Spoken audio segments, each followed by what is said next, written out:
Bonjour à tous, alors nous voici à notre deuxième jour et donc aujourd'hui nous allons étudier les dons de puissance. Donc dans les dons de puissance nous avons le don de foi, le don de guérison et le don d'opérer des miracles.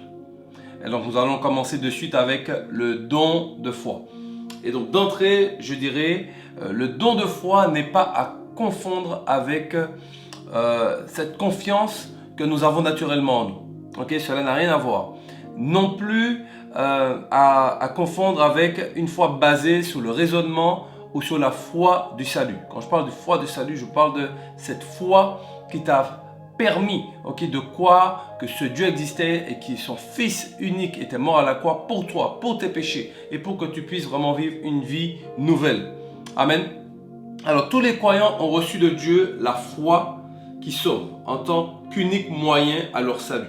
Et donc nous voyons ça dans Éphésiens 2, verset 8. Et la parole de Dieu nous dit « Car c'est par la grâce que vous êtes sauvés, par le moyen de la foi, et cela ne vient pas de vous, c'est le don de Dieu. » Yes? Mais tous n'ont pas reçu le don de foi. Okay? Le don surnaturel de foi.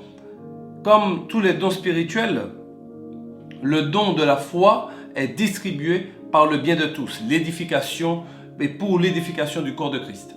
Okay? Donc nous restons toujours sur nos versets de référence de 1 Corinthiens 12, verset 7. Okay? Ça démarre là. Et donc, que pouvons-nous dire de ce don de foi? Alors le don de foi entre en action lorsqu'un problème ne peut être résolu sans que Dieu intervienne de façon surnaturelle, de façon miraculeuse, j'ai envie de dire. Okay? C'est des situations que nous pouvons vivre, mais que là tu te rends compte que si ce n'est pas l'action de Dieu qui vient de se manifester à cet instant, il n'y a rien qui peut débloquer la situation. Et là tu peux dire seulement Dieu peut venir agir ici. Seulement lui peut venir se positionner et actionner ce don en toi. Okay? Pour que cela se réalise. On pourrait dire que la foi du chrétien saisit les promesses de Dieu contenues dans l'Écriture. Ça, c'est la foi générale que tout chrétien doit avoir. Tandis que le don de la foi saisit des promesses de Dieu révélées directement de l'Esprit, dans une circonstance particulière. Ta foi, tu l'as tout le temps. Tu dois avoir ta foi tout le temps. Je crois en Dieu. Je crois que tout ce qu'il a dit dans la parole, toutes les promesses qui me sont accordées, que je les ai, c'est à moi, c'est pour moi. Héritier que je suis, enfant de Dieu, c'est pour moi. Par contre, le don de foi, ce sont des moments ponctuels où Dieu veut se manifester différemment et puissamment dans son surnaturel. Okay? Il y a une différence. On voit cela aussi dans la parole avec Abraham. Abraham a eu la foi que malgré son grand âge, de lui et de Sarah, qu'ils auraient eu un enfant. Que Sarah allait lui donner un enfant. Il n'a jamais perdu espoir. Okay? Ça veut dire que lorsque tu regardes un peu tout ça, tu te dis, mais humainement parlant, c'est pas possible. Mais parce que Dieu est dans l'affaire là. Okay? Et parce que cette histoire, Dieu voulait en faire un témoignage fort. Il savait que ça allait s'accomplir. Romains 4, 19 nous dit « Et sans faiblir dans la foi, il ne considéra point que son corps était déjà usé, puisqu'il avait près de 100 ans et que Sarah n'était plus en état d'avoir des enfants. Et pourtant, Dieu lui en a donné. » Nous pouvons voir aussi Élie saisi par la foi qu'en réponse à sa prière, la pluie ne tomberait pas pendant 3 ans et demi. Mais quoi? Qui? Est-ce que tu comprends un peu ça? Dans Jacques 5, 17. Élie était un homme de la même nature que nous. Il pria avec insistance pour qu'il ne plût point. Et il ne donna point de pluie sur la terre pendant 3 ans et demi. Wow! Ce don de foi vient se manifester lorsque Dieu le décide dans ta vie. Mais sur des situations et des points que lorsque tu regardes autour de toi, tu ne peux imaginer que cela soit possible. Est-ce que tu comprends ça? Il saisit par la foi la pauvre veuve de Sarepta, ne manquerait ni de farine, ni d'huile pendant longtemps. Dans 1 Roi 17, tu peux lire ça. Ça, c'est un don de foi, quelque chose qui n'est pas possible. N'oubliez pas, on est en train de parler des dons de l'esprit. On parle de tout ce qui est surnaturel. Ça veut dire que tout ce que je suis en train de te dire, tout ce qui est marqué dans la parole de Dieu, en ce qui concerne ces dons, c'est des choses surnaturelles. C'est pour ça que lorsque peut-être tu vas écouter certaines histoires, tu vas te dire, mais comment c'est possible? Comment un vase qui a de l'huile ne s'arrête jamais? Comment la farine qui est dans ce pot ne manque pas? Ça veut dire, elle prend de la farine, elle fait tout le pain qu'elle a à faire, et quand elle revient, il y a la même quantité. C'est pas vidé. L'huile pareil, l'huile coule à profusion. Ça ne peut être que du surnaturel. Que du surnaturel. Le même don de foi se manifeste dans la vie de Josué. Lorsqu'il fait marcher le peuple 7 tours autour de Jéricho. J'ai dit 7 tours, 7 jours. Ok, le 7e jour, 7 fois. Ça, c'est la foi. Parce que derrière toi, tu as un peuple là qui te suit. Il faut qu'il croie en ce que tu es en train d'annoncer. Et il faut que toi-même, c'est toi-même, tu n'es pas dans cette réalité du surnaturel de ce que Dieu a dit et accompli. Non seulement tu passes à côté, mais pour le coup, Josué, il aurait fait passer à côté tout le peuple d'Israël. Tous. Mais il a cru. C'est-à-dire, je ne parle pas simplement de la foi qu'on a de tous les jours. Je parle d'une foi qui vient agir ponctuellement dans ta vie, mais lorsqu'elle vient agir fortement. Fortement. Ça, c'est un don de foi. Le don de la foi est particulièrement désirable en temps de grande nécessité, parce qu'il permet d'accomplir l'impossible. Matthieu 17, 20 nous dit, c'est à cause de votre incrédulité, c'est Jésus qui parle aux disciples. Je vous le dis en vérité, si vous aviez de la foi comme un petit grain, comme un grain de sénévé, je dis petit, mais un grain de sénévé c'est déjà tout petit. Vous direz à cette montagne, transporte-toi d'ici là, et elle se transporterait. Rien ne vous serait impossible. Nous devons demander à Dieu de nous accorder ce don de foi. Nous devons lui demander de nous accorder ce don de foi au nom de Jésus. Est-ce que tu penses pouvoir dire, Seigneur, ce don de foi, je la veux. Je veux ce don. Dis-moi, je le veux. Ouais.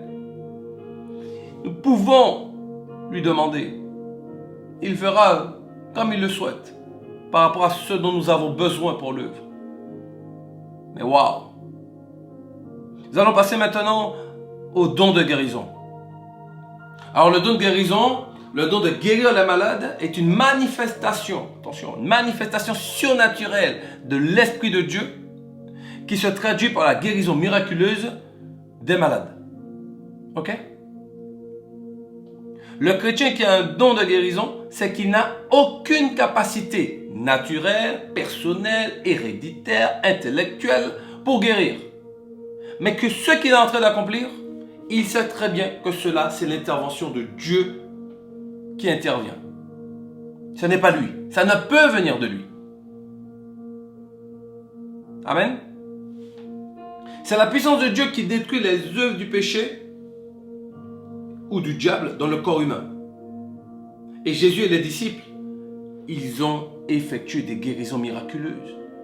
On le voit dans le Nouveau Testament. Énormément. Matthieu 4, 24. Écoutez bien ça. Sa réputation gagnait toute la Syrie. Et on lui amenait tous ceux qui souffraient de maladies et de douleurs de divers genres, de démoniaques, des épileptiques, des paralysés, et il les guérissait. Sa réputation. Ça veut dire que quand les gens ont entendu dire que Jésus faisait, et qu'il y avait derrière ça, effectivement des exemples, des gens qui pouvaient dire « Il m'a guéri ». Les gens n'ont pas besoin de plus que ça. Regardez encore aujourd'hui. Quand les gens entendent qu'un serviteur de Dieu guérit et qu'ils voient le fruit, ils ont vu la vidéo où ça s'est fait devant eux. Vous Vous ne pensez pas que ça agrandit même leur foi? Que ça agrandit leur propre foi? Que ça agrandit même leur relation avec Christ? Parce qu'ils se rendent compte que là, ce qui se passe devant eux, c'est du concret. C'est plus simplement des choses qu'ils ont lues, mais c'est quelque chose qu'ils ont vécu. Nous avons vécu le week-end dernier, atmosphère de bois avec l'apôtre Marcel. Il y a eu des guérisons devant nous. Et quand c'est comme ça, c'est palpable. L'atmosphère, elle est palpable. L'atmosphère, elle est puissante. Et on se rend compte de ce que Dieu fait. Encore et encore. Ça, c'est notre Dieu qui fait ça. Regardez encore. Avec Pierre. La parole dit que l'ombre de Pierre. Ça veut dire que les gens venaient, ils mettaient les malades dans la rue, de façon que l'ombre de Pierre, lorsque Pierre passait, que son ombre puisse passer sur eux. Et ils savaient qu'ils étaient guéris. Quand il y a des mouvements comme ça de guérison, des programmes, des choses comme ça, et vous voyez effectivement beaucoup de guérisons, c'est le don. C'est ce don qui est en train de se mettre en pratique. C'est le don de guérison.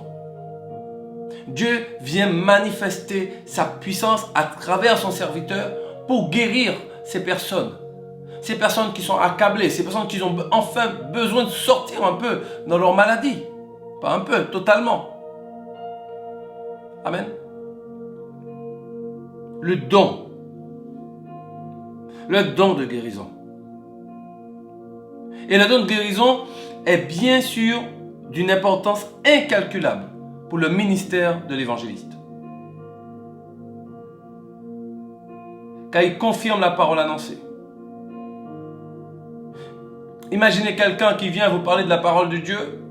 Il vient vous parler de ce que Dieu a fait dans la Bible, mais ne peut pas d'une certaine manière prouver au moment T une action de Dieu. Or, celui qui le fait, est-ce que tu penses que toi qui étais au début hésitant, tu l'écoutes, mais tu ne sais pas trop quoi en penser, et tu vois cela se manifester devant toi, ne vas-tu pas croire beaucoup plus rapidement? Est-ce que tu comprends? Ne vas-tu pas plus oser, essayer, lorsque tu vas voir cela? Vous voyez pourquoi cela est important dans ce ministère. Notre dernier point pour aujourd'hui, le don d'opérer des miracles. Alors un tel don sert à montrer que Dieu approuve son serviteur. Il approuve. Le but des miracles, c'est de glorifier Dieu, de convaincre ceux qui sont témoins afin de les amener à croire. Il atteste ainsi la grandeur, la sagesse, la bonté et la puissance de Dieu et confirme la parole qu'il envoie par ses messagers. Acte 2:22 nous dit « Hommes israélites, écoutez ces paroles. Jésus de Nazareth, cet homme à qui Dieu a rendu témoignage devant vous par les miracles, les prodiges et les signes qu'il a opérés par lui au milieu de vous, comme vous le savez vous-même. » Ça veut dire que lorsque ce don est opéré, d'une certaine manière, c'est pour approuver celui qui le fait. J'ai fait une parenthèse tout à l'heure par rapport à ça. Mais c'est vrai que tu vas rester là, tu vas regarder un serviteur de Dieu opérer les dons de l'esprit. Tu te rends compte devant toi qu'il est en train de guérir quelqu'un qui était blessé, quelqu'un qui était paralysé. Ne vas-tu pas croire que cet homme vient de Dieu? Ne vas-tu pas vraiment avoir cette confiance en te disant « Waouh! S'il arrive à faire ça, ce n'est que Dieu qui peut opérer. » Tu vas te dire ça ou non? Oui, soyons vrais. Et même Jésus dit dans Jean 10, il dit « Si vous ne croyez pas en ce que je dis, à mes paroles, croyez à mes œuvres. Voyez ce que j'accomplis, pour que vous puissiez comprendre et croire que c'est Dieu qui fait en moi et que moi je suis en Dieu. » Wow. Oh wow. Oh yes. Ça c'est notre Dieu. C'est celui qu'on aime. Ouais, c'est celui qu'on aime. Et nous avons plein d'exemples dans la Bible. Plein d'exemples dans la Bible par rapport au miracle. Voyez avec Moïse. Moïse transforma le bâton en serpent. Les Égyptiens furent frappés par 10 plaies.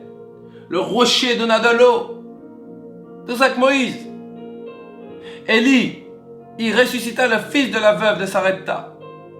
Ouais. Les eaux du Jourdain se séparèrent. Avec son manteau, Élie a fait cela.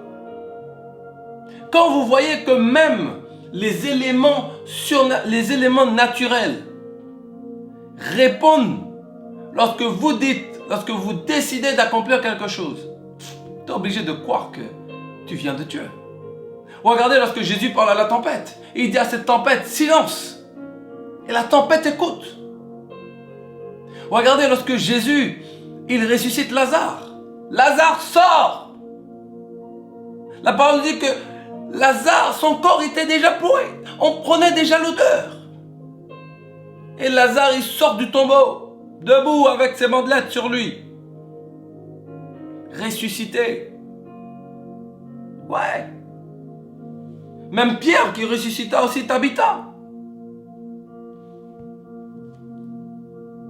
Amen. Acte 9, 40. Pierre fit sortir tout le monde, se mit à genoux et pria. Puis se tourna vers le corps, il dit, Tabitha, lève-toi. Elle ouvrit les yeux et ayant vu Pierre, elle s'assit.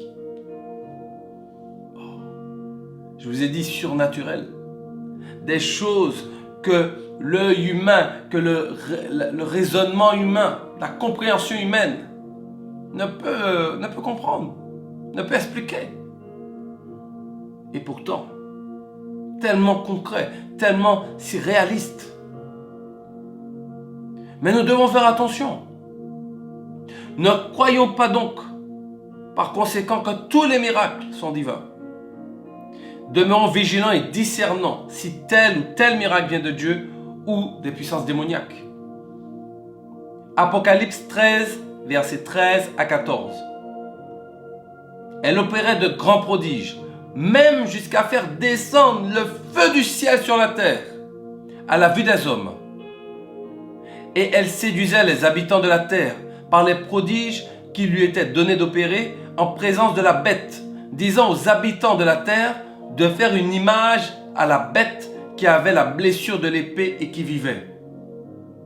Il y a de faux prophètes, il y a de faux pasteurs, il y a de faux serviteurs. Voilà l'importance d'avoir le discernement. Pour discerner justement lorsque vous êtes en contact de ces personnes. Mais il ne faut pas simplement regarder le miracle qui est fait, mais il faut aller beaucoup plus loin. Parce que vous devez comprendre que lorsque vous ne discernez pas cela et que vous allez de suite, avec une totale confiance en ce que vous voyez, sans demander à Dieu un discernement. Regardez ce qui dit plus loin, Apocalypse 19, 20. Et la bête fut prise, et avec elle le faux prophète qui avait fait devant elle les prodiges par lesquels il avait séduit ceux qui avaient pris la marque de la bête et adoré son image. Ils furent tous les deux jetés vivants dans l'étang ardent de feu et de soufre. C'est la mort qui est au bout. La mort qui est au bout. Alors il est bon que nous puissions discerner les miracles que nous voyons. Demander à Dieu, est-ce que tel ou tel est un serviteur de Dieu? Et vous savez comment faire ça? Regardez au fruit. Regardez au fruit que ce serviteur a autour de lui. Ne regardez pas simplement aux guérisons, aux miracles. Regardez un petit peu plus loin. Regardez aux détails, dans sa façon de s'exprimer, le comportement. Comment il gère sa famille, j'en sais rien. Mais, je dis j'en sais rien. Regardez dans ces détails-là. Regardez aux fruits qui sont autour de lui. Et là, vous saurez si ce serviteur, c'est un serviteur de Dieu. Si ce qu'il est en train de faire, c'est un don qui vient de Dieu, un don divin, ou un don démoniaque. Matthieu 7, 15 nous dit, gardez-vous des faux prophètes. Ils viennent à vous en vêtements de brebis, mais au-dedans, ce sont des loups ravisseurs. Vous les reconnaîtrez à leurs fruits. Cueille-t-on des raisins sur des épines ou des figues sur des charbons? Examinez. Examinez. Je n'ai pas dit de juger, je n'ai pas dit de critiquer, ce n'est pas ce que je dis. Examinez. Ne foncez pas tout simplement parce que vous avez vu de jolies choses. Des choses que peut-être qu'effectivement que vous voulez pour votre vie ou pour ceux que vous connaissez. Mais examinez les fruits qui sont autour. Examinez. Ce n'est pas parce que ça fait beaucoup de bruit que c'est de Dieu. Ce n'est pas parce que c'est joli autour que c'est de Dieu. Attention à ça. Attention. Je vais terminer avec ce verset. Jean 14, verset 12. En vérité, je vous le dis, celui qui croit en moi fera aussi les œuvres que je fais. Et il en fera de plus grandes parce que je m'en vais au Père. C'est Jésus qui parle. Ça, c'est une promesse pour toi. Et ça, c'est quelque chose que tu dois garder au fond de toi. Jésus dit, tu feras ce que j'ai fait. Oui. Mais tu feras même au-delà. Ouh! Quand tu regardes déjà ce que Jésus a fait, qui n'a pas envie de faire plus? Qui n'a pas envie, mes amis? Et Jésus nous le dit.